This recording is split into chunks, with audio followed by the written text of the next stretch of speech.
बिस्मिल्लाहिर्रहमानिर्रहीम। अस्सलामुअलैकुम स्टूडेंट्स, क्या हाल है आपके? उम्मीद है आप खैरियत से होंगे। तो पिछले लेक्चर में हमने पढ़ा था करंट और वोल्टेज के बारे में, रेजिस्टेंस के बारे में, कंडक्टर, इंसुलेटर के बारे में। तो आज के लेक्चर के अंदर हम पढ़ेंगे ओहम लॉ के बारे में, ठीक है। अच्छा, इसके अंदर हम ओहम लॉ के अंदर क्या क्या कंटेंट्स को कवर करेंगे। सबसे पहले हम देखेंगे कि ओहम लॉ क्या है, फिर हम देखेंगे कि करंट और वोल्टेज का आपस में क्या ताल्लुक है, और फिर उसके बाद हम देखेंगे कि करंट और रेजिस्टेंस का आपस में क्या ताल्लुक है। फिर ओहम लॉ के फार्मूलाज को देखेंगे और फिर उसके बाद ओहम लॉ की कैलकुलेशंस को देखेंगे, ठीक है। तो सबसे पहले देखते हैं कि ओहम लॉ है क्या। Ohm law is used to describe the relationship between voltage, current and resistance in an electric circuit. Ohm law basically current, voltage और रेजिस्टेंस का आपस में ताल्लुक को बताता है कि इनका आपस में क्या ताल्लुक है, ठीक है। करंट, वोल्टेज और रेजिस्टेंस के बारे में हम अपने प्रीवियस लेक्चर के में पढ़ चुके हैं कि ये क्या क्या होते हैं, ठीक है।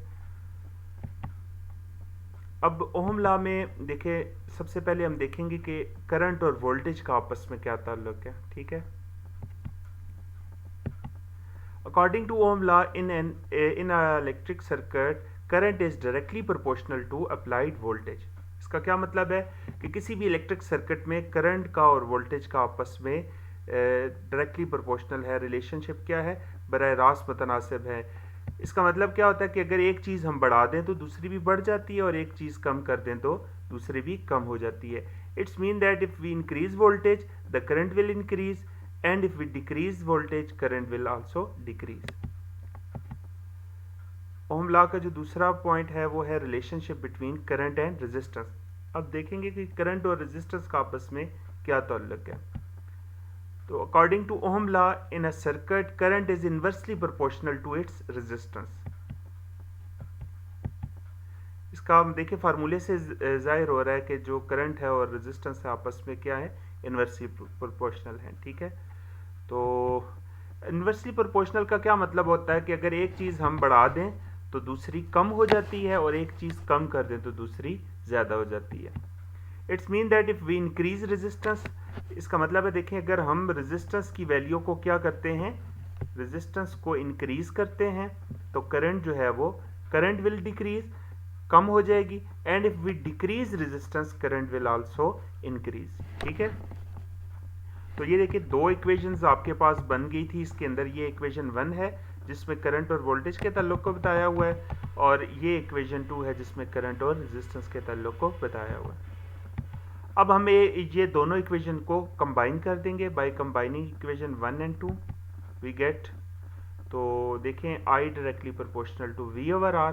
अब आपको पता है कि जब भी प्रोपोर्शनलिटी का साइन ख़त्म करते हैं तो कांस्टेंट लगा देते हैं। तो यहाँ पर हम जो है वो के कांस्टेंट लगा दिया, प्रोपोर्शनलिटी के साइन हमने क्या कर दिया, ख़त्म कर दिया।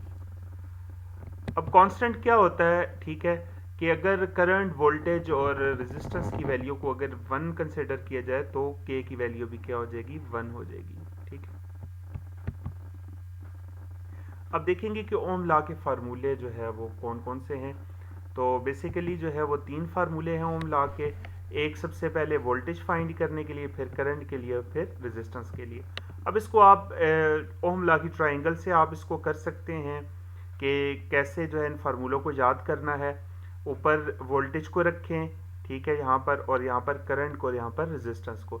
जब हमने V की वैल्यू को फाइंड करना है तो V किसकी इक्वल आएगा, V is equal to I R. ये देखिए पहले फार्मूले में आपको नजर आ रहा है। अब अगर I फाइंड करना है तो I किसकी इक्वल होगा, V ओवर R के। I is equal to V over R। और अगर आपने R फाइंड करना है तो R किसकी इक्वल आ जाएगा, V ओवर I की इक्वल आ जाएगा। अब हम देखेंगे कि ओहम लॉ की जो कैलकुलेशंस हैं वो कैसे की जाती हैं, ठीक है। तो एग्जांपल 1 देख लेते हैं। If the resistance of an electric iron is 50 ओम, अगर एक इस्त्री है उसकी रेजिस्टेंस 50 ओम है, and a current of 3.2 ampere flow through the resistance, ठीक है, और उसमें जो करंट फ्लो कर रही है वो 3.2 एम्पेयर है। Find the voltage between 2 points, आपने वोल्टेज फाइंड करने के, वोल्टेज कितने, ठीक है। अब इसके अंदर हम देख लेते हैं कि आपको करंट की वैल्यू दी हुई है 3.2 एम्पेयर, रेजिस्टेंस दी हुई है 50 ओम। आपने क्या फाइंड करना है, वोल्टेज फाइंड करना है। अच्छा, आप कौन सा फार्मूला लगाएंगे? हम लगाएंगे V is equal to I R. ठीक है, इससे हम वोल्टेज की वैल्यू कैलकुलेट करेंगे। Substituting the value in the equation we get, I की जगह लगा देंगे 3.2, आई की जगह 3.2 लगा दिया और आर की जगह लगा दिया हमने 50। तो जब इन दोनों को मल्टीप्लाई करेंगे तो हमारे पास आंसर आ जाएगा 160 वोल्ट। तो वोल्टेज की वैल्यू कितनी आ गई? 160 वोल्ट। ठीक है, सिंपल कैलकुलेशन है, कोई इतनी वो मुश्किल फार्मूले नहीं है। अच्छा, दूसरी एग्जांपल देख लेते हैं। Example number 2, an EMF source of 8 volt is connected to a light bulb. ठीक है, एक बल्ब है, उसको हमने 8 वोल्ट वोल्टेज दिए हुए हैं। An electric current of 200 milli ampere flow through it. अब इसके अंदर करंट कितना फ्लो कर रहा है? 200 milli ampere. Calculate the resistance offered by the bulb. आपने जो है वो रेजिस्टेंस फाइंड करनी है कि बल्ब की रेजिस्टेंस कितनी है। तो यहाँ पर देखिए आपको करंट दिया हुआ है 200 मिली एम्पेयर, वोल्टेज 8 वोल्ट दिए हुए हैं और रेजिस्टेंस हमने फाइंड करनी है। We use the following formula to calculate the value of resistance. कौन सा फार्मूला लगाएंगे हम? R is equal to V over I. तो यहाँ पर V और I की वैल्यू हम पुट करेंगे। V की वैल्यू 8 वोल्ट है, I की वैल्यू 200 मिली एम्पेयर है।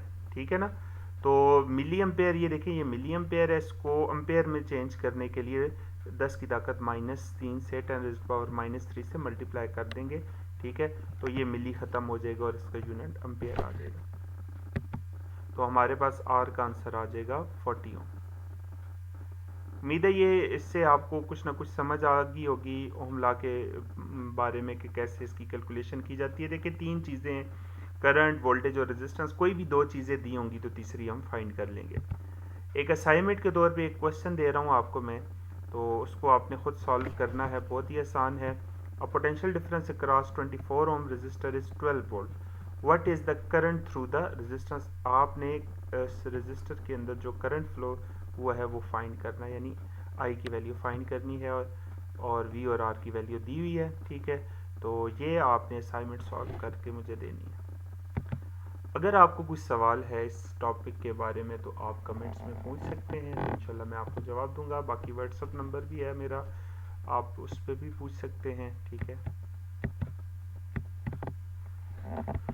शुक्रिया जी, अल्लाह हाफिज़।